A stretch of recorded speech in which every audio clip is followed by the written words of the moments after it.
Aloha, I'm Jeff Merrill from JMYS in Honolulu, Hawaii, aboard the Diesel Duck 462 Lucky Duck with the owner, Mike Pizl. Mike and I found this boat in Washington this past summer. Mike bought her, shook her down a little bit over in the Pacific Northwest, and then sailed her home to Hawaii, where he lives here in Honolulu. Mike, how many days did it take you to get here? Took 19 days from Port Angeles to Honolulu. 19 days, and you had a crew of? A crew of three. 3 people. I'm sure it was mostly smooth, but you probably had a couple of exciting moments on the trip, didn't you? Yeah, many exciting moments. Many exciting moments. Yes. Caught some good fish, caught some beautiful sunsets. Did you see any dolphin? Dolphins just about every day for the first 2 weeks. Every day dolphins around the boat. Okay, and how about whales? Whales, we hit almost one of them in the Vande Fuca channel. Oh, right before you started, as you were getting going. Okay. Yes. Well, it was a pretty amazing adventure. This is an incredible boat. Let's go talk about it a little bit more inside. So, Mike, we're in the Pilothouse now, and this is where you spent most of your time operating. I see you upgraded to a better chair than what the boat had originally. That is true. Yep, Yes. and that makes it a little more comfortable. So what do you have on your electronics up here? I know you lost something on the way over. You were telling me about that. Well, we have this old-fashioned chart plotter. Okay, Raymarine chart plotter. Which worked for about 1 week en route. All right, that's a good start.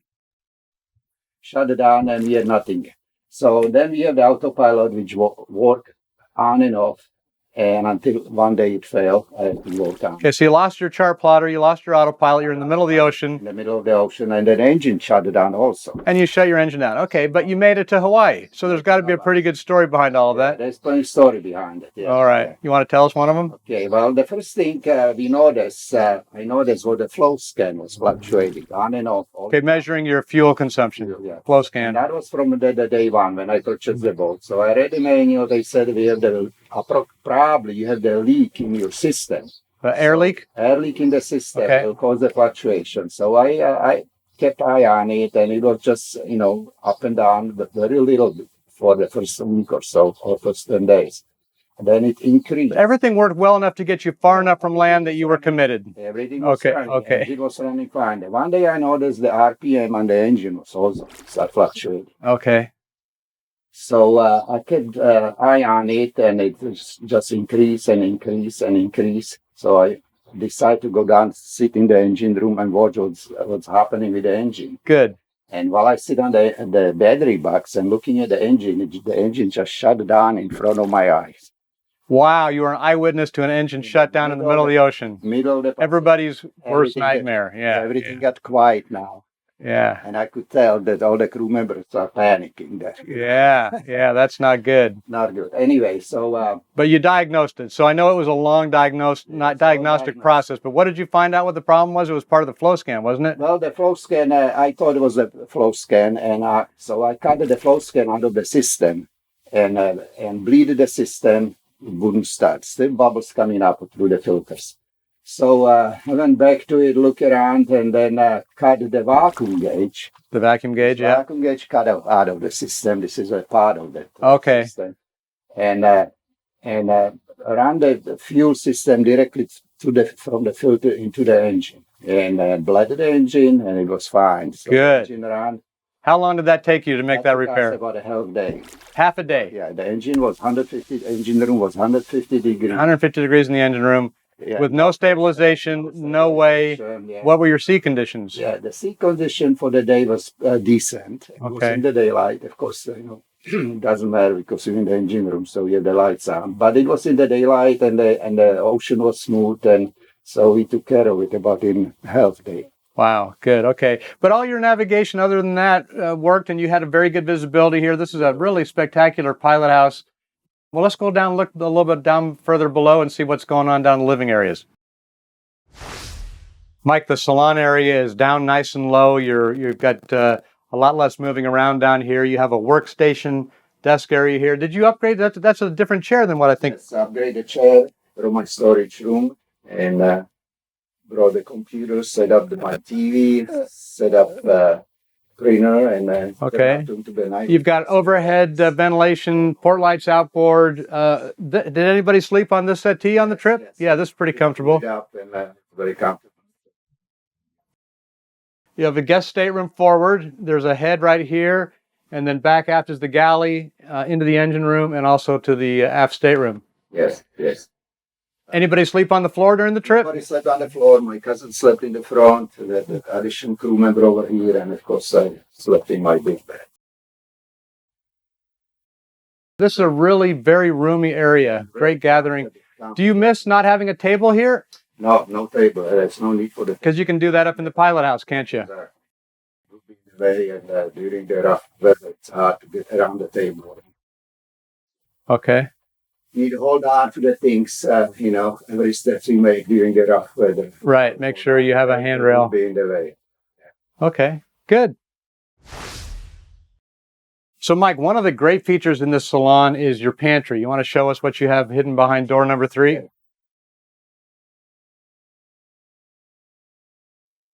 Pantry with all the dry goods over here. Okay. Wow, that is spectacular. It's still full because we didn't use any of it. You didn't snack on any of that? None. Because you were eating fresh fish all the time, right? Every day, yes. Wow. Everything's still here. Okay, great. Thank you. So the galley is on the port side. Now, how tall are you, Mike? I am 6'4". 6'4". So you have plenty of headroom here. Still a couple inches above. Double basin stainless sink. Opening port light here. Range and cooktop. Access to the engine room. Refrigeration. Where'd you cook the fish? You cook them on a grill or did you cook them down here? We cook them on in the oven or on the top of that. It's electric stove. What other types of meals did you guys have while you're out there? Just had that basically fish chowder and eggs for the breakfast. Fish chowder, eggs, and peanut butter and jelly sandwiches? No. Fresh fish every day. Fresh fish. Lunch, dinner, breakfast, basically. Fantastic. Let's go look at where you were sleeping. So we're all the way back aft on Lucky Duck, the master stateroom, double walk-around bed. Mike, pretty comfortable place to sleep underway? Very comfortable, yes. Very comfortable. I'm 6'4", I feel just fine. Okay, 6'4", and then you... Depends on the option, you can lay this way or you can sleep this way. Right. You have good ventilation with hatch overhead, port lights outboard. Yes. Any particular sleeping tricks you learned while you were offshore? And during the rough weather, I was wedged between this little piece of furniture and then over there furniture. As far back as you could get and tucked in. Tucked in and hold on, yes. Jammed in there. So it was pretty rough out there. It was very rough on the 2 occasions, so I had no other choice. And of course, I didn't get any sleep, but at least I rest my body. Yeah, rest your body. So that's really the one. And then the head and shower is forward. The shower, of course, and then it's working, and we have to make the water every other day. Let's go into the engine room and see the famous battery box that you sat on when the engine sputtered out and died on you. Michael, we're in the engine room, and it's a good standing headroom engine room, but this is the famous battery box you were sitting on when you were looking at your beautiful John Deere engine, and it shut down. Well, the problem we find eventually was that the broken water. Okay, now this is the Racor vacuum gauge up in the pilot house. So this is giving you a reading. That's the indication of the comes down from the pilot house, attaches to the top of the Racor Duplex. That is correct. And you think there was a crack in the hose? Well, we didn't know there was a You couldn't tell, hose, yeah. But initially we thought it was a FloScan system, and you cut that out, right? You bypassed the FloScan. The hacksaw and cut it out. A hacksaw. And soft copper line. So cut it with the hacksaw, attach the rubber hose directly to the filter, and thought that would solve the problem. But it didn't solve the problem, so we still couldn't bleed the filter. Try something else, yeah. So we figured out, well, there must be something else. So I was looking around and figured out the only other things could be is this vacuum. Okay. There was any other access to the air coming into the filter or into the system. So I removed the fitting, put a new plug in this thing, into the filters, and rebled the engine, and everything was fine. And the engine worked, the rest of the trip, no issues. Okay. Now, did you have a steering issue too? I mean, propulsion and steering are two very important aspects. So you had a propulsion problem. You also mentioned you had a steering problem. Yes, we had a steering problem. I will show you in the pilot house what went wrong up there. Okay. It was autopilot related? Yeah, it was autopilot related. Okay. Yes. All right. This is a very easy engine room to come down and check. You've got a nice little perch right there. Yes. I love your toolbox, and thank God you had all these tools, isn't it? Yeah, the toolbox is handy, but we didn't have any spare parts to work on. So cannibalize the pieces of the boat there just to get this thing. You would be better prepared next time. I am prepared. But you made it. I mean, you made it. Yeah. Okay. Yes. Well, let's go look at the pilot house and you can talk about that autopilot. Yes. Okay, great. So, Michael, you have your Raymarine autopilot over here. And when the boat was new to you, you were hearing some noises. It was noises from the day one, but since I never owned this type of autopilot, so I assumed that was normal. Right. But the sound was slowly getting louder and louder. And one day, about 10 days out of west coast of the U.S., middle of the Pacific, I said, I'm going to take a look what's making the noise. So I go here and remove the... Lift up the panel. Yeah. The panel. And took the flashlight and looked down, and every time the autopilot made the input, I see the few drops of that steering fluid. Hydraulic oil was dripping? Hydraulic oil dripping down from the fitting.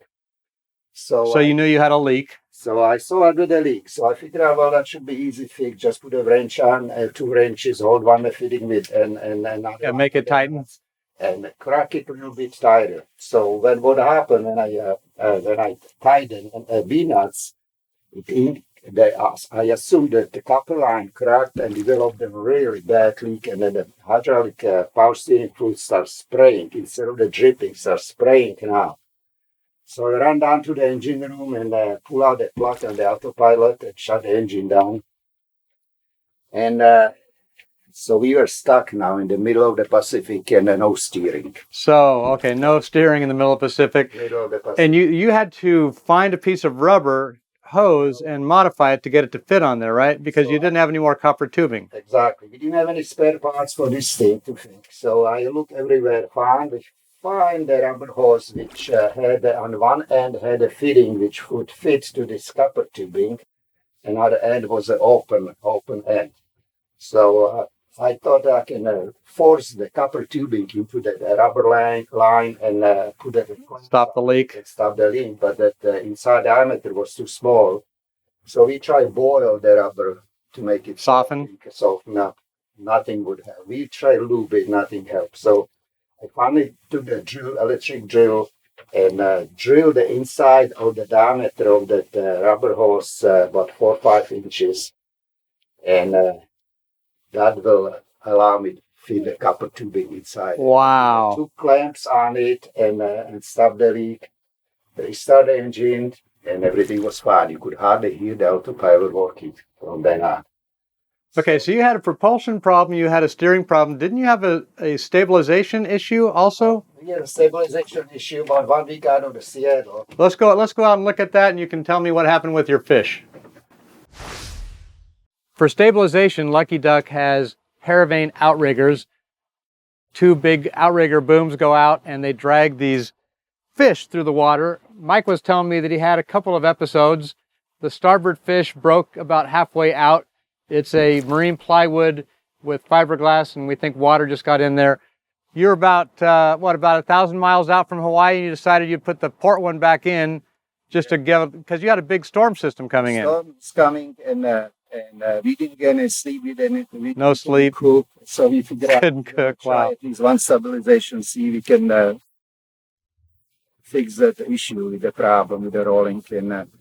Did one fish make a difference? Made a difference. Yeah. There was a little improvement, not much, but there was improvement, and of course, didn't last. It broke as well. It was in the water about a half day, in the middle of the night, start making noise, and we looked it up, and it was vibrating and dancing inside the water. All right, so you had to pull it back in and finish the rest of the trip without stabilization. Now, for improvements, though, these are not light. You've now purchased some coal strand fish that they're not going to rot. Not going to rot, yes. Okay, let's go inside and do a little recap on the trip and talk about some numbers and wrap this up. Okay. Mike, we've talked a lot about some of the misadventures, but I have to hand it to you. You're very resourceful. You had some pretty major obstacles thrown your way, and you got through them. How many days again was this trip? It was 19 days. 19 days. Port Angeles to Honolulu. Okay, I wrote down a couple of notes. You said that's about 2,500 miles? Approximately 2,500 miles. Okay, with a crew of 3. Now, full fuel, you had how many gallons? Yeah, 1,700 gallons on board. Okay, and there's the normal big fill for, but you also have Stern tank. a stern tank, For 400 gallons, and everything was full. Okay. Use a dipstick to fill it at maximum. And I believe you told me that you burned 689 gallons coming across. We burn, that is correct, yes. Okay. I still have 1,011 gallons remaining now in Honolulu. Okay, so you didn't really get up far enough where the boat felt lighter because you'd burned a lot of fuel off. It felt really solid the whole time. Yes. But that's amazing. You have enough fuel to head right back. That's correct, and still some reserve. Yeah, Yes, but you're going to probably fix the chart plotter, make sure the steering's ready, and get those new fish installed. That is correct. 398 hours, you ran almost 400 hours nonstop. Yes. I mean, we burn 689 gallons total from the Port Angeles. 689, and what you told me, I think that it was about 1.7 gallons per hour was the math you figured out? The math was the average 1.7 gallon per hour. What was your speed through the water? The speed was approximately anywhere from 5.5 to 6.5. So Okay, average about 6 knots. Yes. Wow, that's fabulous. And how many miles would you run a day? Approximately, it was not a good day was 157, 158, and on the bad days it would be like 130 miles and 20. Okay, not counting stopping for fixing problems. Wow, that's fantastic. Well, you're here in the islands now. You made the long trip. What are the plans for the next couple of weeks and months? Well, next couple of weeks I'm going to work on that hydraulic system and the power steering, and the fuel system, to do the FloScan back to the service, and replace the vinyl tubing for the vacuum gate. Yeah, get everything back in working order. Change the oil, change the fuel filters, and go back on the road. Go back to the Kona, go to the Hilo, and cruise the Hawaiian Islands. Fantastic. Well, we'd love to be invited back if it's okay. It's anytime. You're welcome anytime. Well, and congratulations on making your trip. Thank you. Good spending time with you, Michael. Mahalo, everybody. Mahalo. Aloha.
Hi, trawler fans. Thank you for watching the JMYS YouTube video channel. I'm fortunate to be offshore again. If you'd like to subscribe to this channel, you can click the button below. We also like to publish other listings and other trawler skills videos. You can click on one of those on the side to watch those. Thank you very much for your thumbs up.